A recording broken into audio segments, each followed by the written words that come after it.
अस्सलाम वालेकुम प्यारे दोस्तों, क्या हाल चाल है। प्यारे दोस्तों, आज मेरे पास एक सप्लाई आई है जिसमें जो इस तरह की जो किटें होती हैं ना, ये एलसीडी वगैरह में इस्तेमाल होती है या सिंगल ज़्यादातर लोग इस्तेमाल करते हैं पंखा वगैरह चलाने के लिए या छोटी मोटी डीसी चीज़ें चलाने के लिए। तो दोस्तों, इन दो किटों को जोड़ के इस तरह की एक सप्लाई बनाई जाती है। तो दोस्तों, ये सप्लाई मेरे पास आई है। इसमें मसला ये है कि ये चलती तो है, लेकिन जो है ना, अगर लोड वगैरह पानी वाला पंप वगैरह चलाएं तो वो झटके लगाता है, यानी जो है ना, लोड ये नहीं उठाती। ठीक है ना।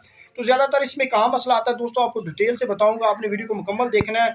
इंशाल्लाह अगर आप ये रिपेयर कर लेंगे तो आपको मजीद किसी भी किस्म की कोई भी सप्लाई होगी, आप आसानी से जो है ना इसको रिपेयर कर सकेंगे। चाहे एलसीडी की हो या कोई भी एलसीडी सप्लाई हो, आप रिपेयर कर सकेंगे। दोस्तों, मैं मोहम्मद सीर और आप देख रहे हैं सी टेक्निकल ऑलराउंडर। तो चलो जनाब, वीडियो स्टार्ट करते हैं और इससे रिपेयर करते हैं।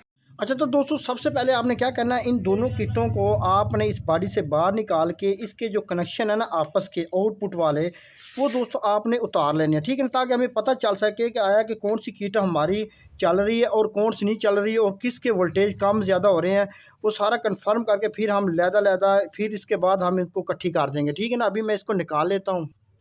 अच्छा, तो दोस्तों, मैंने किटें जो है ना वो बॉडी से बाहर निकाली हैं। अच्छा, यहाँ पर सब आपने क्या करना है, आपने इसके जो आउटपुट है ना, जहाँ पर ये 12-12 वोल्ट देती हैं किटें, इसके जो दरमियान में आपस में इनका कनेक्शन होता है ना, वो वायर भी आपने दोस्तों उतार देनी है, ताकि सही कन्फर्म हो सके कि आया कि हमारी ये किट चल रही है या ये किट जो है ना ये वोल्टेज दे रही है। अच्छा दोस्तों, ये जो एक तार के ज़रिए आपस में कनेक्शन किया हुआ है, यहाँ पर मैं आपको एक बात भी क्लियर कर दें, बहुत सारी किटें ऐसी होती हैं जो अगर एक किट 12 वोल्ट की है या 14 वोल्ट की है और एक 10 वोल्ट की है, तो आप कोशिश करें उसको सीरीज़ में कनेक्शन करें।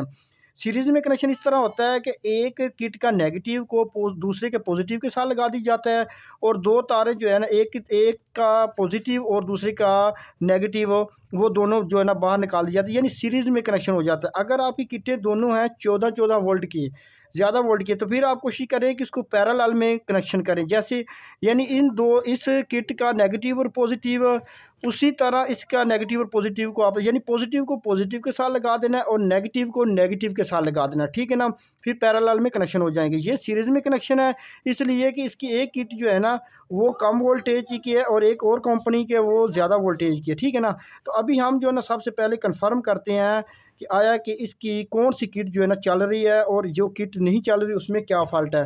ठीक है, मैं अभी इसको पीछे से कनेक्शन लगा देता हूँ और यहाँ पर हम जो है ना मीटर की मदद से चेक करेंगे, या अगर आपके पास कोई पंखा वगैरह छोटा है तो वो भी इसको उसके ज़रिए भी आप चेक कर सकती हैं कि जो किट ओके होगी वहाँ पर पंखा चलना शुरू हो जाएगा। ठीक है ना, मैं अभी इसका आपको चेक करवा देता हूँ।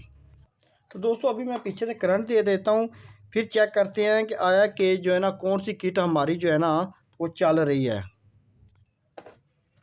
तो इस बार जो पंखा जो है ना हमारा वो नहीं चला, तो इसका मतलब है कि ये किट हमारी जो है ना पीछे से ख़राब होगी। ठीक है ना, ये इस पर वोल्टेज वगैरह भी कुछ भी नहीं आ रही।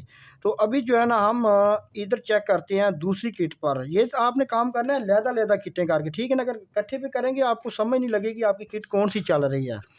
ठीक है ना, तो अभी मैं जो है ना ये पंखा जस्ट आपको सिर्फ दिखाने के लिए लगाया है। ये नेगेटिव और पॉजिटिव के हिसाब से लगा देना है, ताकि आपको जो मीटर के ज़रिए अगर ना पता चले तो ये पंखा आपने लगा लेना है। तो दोस्तों, ये पंखा जो है ना चलना शुरू हो गया, इसका मतलब ये किट बिल्कुल ठीक है। लेकिन ये भी थोड़ा सा वोल्टेज जो है ना वो ड्रॉप कर रही है। अभी इसमें भी चेक करेंगे कि इसमें क्या मसला है। ठीक है ना, तो दोस्तों, सबसे पहले तो हम चेक करते हैं कि इसकी जो किट बिल्कुल बंद है ना उसमें क्या मसला आ रहा है। अभी मैं इसको बिल्कुल सीधा कर लेता हूँ। सीधा करने के बाद दोस्तों, आपने एक बात याद रखनी, आपने ये जो कैपेसिटर है ना, इसको आपने किसी पेचकस की मदद से डायरेक्ट करके इसकी जो चार्जिंग वगैरह है ना वो निकाल देनी है। ऐसा ना हो कि आपको हाथ लग जाए और आपको जो है ना करंट वगैरह लगने की टेंशन ना बन जाए। ठीक है ना, ये आपने इसको डिस्चार्ज कर दिया। ठीक है ना। अच्छा, अभी हम ये किट हमारी चल रही थी, ये बिल्कुल नहीं चल रही थी। अच्छा दोस्तों, पहले तो हम इसको फिज़िकली देखते हैं कि आया कि हमारा जो कोई किसी किस्म का ज़हरी तौर पर कहीं पे कोई चीज़ जली हुई तो नहीं है। तो दोस्तों, सबसे पहले तो जनाब इसका ये कैपेसिटर आपको नज़र आ रहा होगा, इस किट का ये जनाब ब्लास्ट हुआ हुआ है, ये देखो। ठीक है ना, ये सबसे पहले तो आप जो फिज़िकली देखेंगे तो आपको जो पुर्जा ख़राब नज़र आएगा, सबसे पहले तो आपने वो चेंज करना है ना। ठीक है ना, उसके बाद फिर नेक्स्ट देखेंगे कि कहाँ पे वोल्टेज रुकी हुई। पहले मैं जनाब इसको इसको चेंज कर देता हूँ। अच्छा, चेंज करने का इसका तरीकाकार ये है कि आपने इसको नीचे से नहीं निकालना, बल्कि आपने इसको यहाँ से जो है ना आपने इसको काट लेना है। ठीक है ना, नीचे से निकालने के बजाय आपने इसको यहाँ से निकाल देना है। अच्छा, यहाँ पर ये जो कैपेसिटर है ना, ये जनाब 250 वोल्ट 180 यूएफ का है।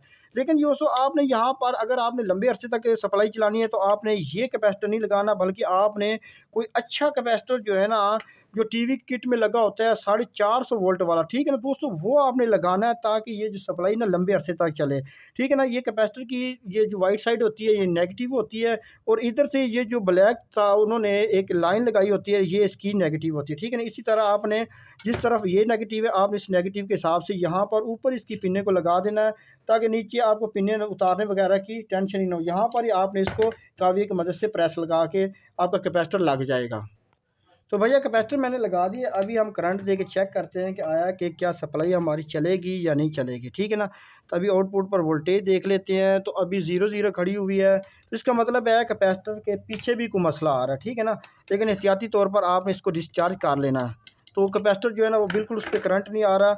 तो दोस्तों यहाँ पर आपको शॉर्टकट सा बता दूँ, मीटर की आपको बिल्कुल ज़रूरत नहीं पड़ेगी। ये ब्रिज लगी हुई है ना AC टू DC, इसके आपने पीछे बिजली लगा के सीरीज़ पे लगा के ना, इसकी जो दरमियान वाली 2 पिनें हैं ना, वहाँ पर आपने टच करना है। अगर यहाँ पे टच करने से दरमियान वाली दोनों पिनों पे अगर जो करंट आ रहा है, तो इसका मतलब है पीछे फ्यूज़ वगैरह ये जो मूव वगैरह लगे हुए हैं, पीस वगैरह सब कुछ ओके होगा। अगर यहाँ पे करंट नहीं आ रहा तो इसका मतलब है पीछे कोई गड़बड़ ज़रूर होगी, ठीक है। अभी मैं इसको जो है ना करंट लगा के चेक करता हूँ। तो दोस्तों यहाँ पे टच करने से जो है ना, अगर करंट नहीं आ रहा तो इसका मतलब है यहाँ पे करंट नहीं आ रहा, ठीक है। इसका मतलब पीछे कोई गड़बड़ ज़रूर है। तो तकरीबन इसका फ्यूज़ तो ज़रूर जला होगा, क्योंकि कैपेसिटर जो है ना उसका जो है ना बहुत ज़्यादा ब्लास्ट हुआ था, इसलिए मैं अभी इसको जो है ना इसका फ्यूज़ लगा देता हूँ। तो इसका फ्यूज़ जो है ना जनाब दोस्तों ये लगा हुआ छोटा था, ठीक है ना। ये आपने इसको चेंज कर दें, इसको ड्रैग कर दें, कोई मसला ही नहीं, आप जैसे भी लगा सकते हैं। तो भैया मैंने फ्यूज़ लगा दिए, अभी चेक करते हैं कि क्या हमारा जो करंट आउटपुट पे आया है या नहीं आया, ठीक है ना। ये बिल्कुल आसान तरीका था, मैंने आपको कुछ ये 14.21 वोल्ट, यानी दोस्तों इस ये किट अब बिल्कुल ओके हो चुकी है। दोस्तों ये मैंने कोशिश की आपको बिल्कुल डिटेल से बताने की, ताकि आपको जो है ना इसकी मुकम्मल समझ लग सके, ठीक है ना। तो अभी इसकी जो वोल्टेज कम ज़्यादा हो रही थी, इसमें भी कोई ना कोई छोटी बहुत प्रॉब्लम हो सकती है। तो मैं अभी इसको भी चेक कर लेता हूँ कि इसमें क्या मसला आता है, तो फिर शॉर्टकट आपको बता देता हूँ कि इसमें क्या मसला आ रहा था। तो दोस्तों इसको मैंने चेक किया, इसकी जो आउटपुट पे जो ये एफटी लगी हुई है ना रेक्टिफायर टाइप की, ये यहाँ पे लगी हुई थी दोस्तों, ये ख़राब थी, जिसकी वजह से ये भी जो है ना झटके लगा रही थी, ठीक है ना। ये वीडियो ज़्यादा लंबी हो जानी थी, वरना मैं आपको मुकम्मल जो है ना चेक करवा देता, ठीक है ना। अच्छा, अब आपने क्या करना है, अब ये से जिस तरह ये सीरीज़ में कनेक्शन था, अब इसकी नेगेटिव ना है इसके पॉजिटिव के साथ आपने लगा देना। वही पहला तरीका, जिस तरह आपने इसकी तारें उतारी थी उसी तरीके से आपने जनाब इसको लगा देना। तो किटें जो है ना दोनों बिल्कुल आपकी ओके हो जाएंगी। तो इसी तरह जो है ना इसकी पावर भी बन जाएगी, ठीक है ना। अभी ये जो है ना मैंने इसको दोनों आपस में कनेक्शन कर दिया है, तो ये देखो बड़े ही ज़बरदस्त जो है ना करंट इनका बन चुका है। दोस्तों पहले भी मैंने इस किटों पर मुकम्मल तफसील के साथ वीडियोस वगैरह बनाई हुई इसकी रिपेयरिंग पर, वो भी आप देख सकते हैं। और अगर हम आपको ये वीडियो अच्छी लगे तो अपने दोस्तों के साथ शेयर करो, और हमारे चैनल को करें सब्सक्राइब। और मुझे दी इजाज़त, अल्लाह हाफ़िज़।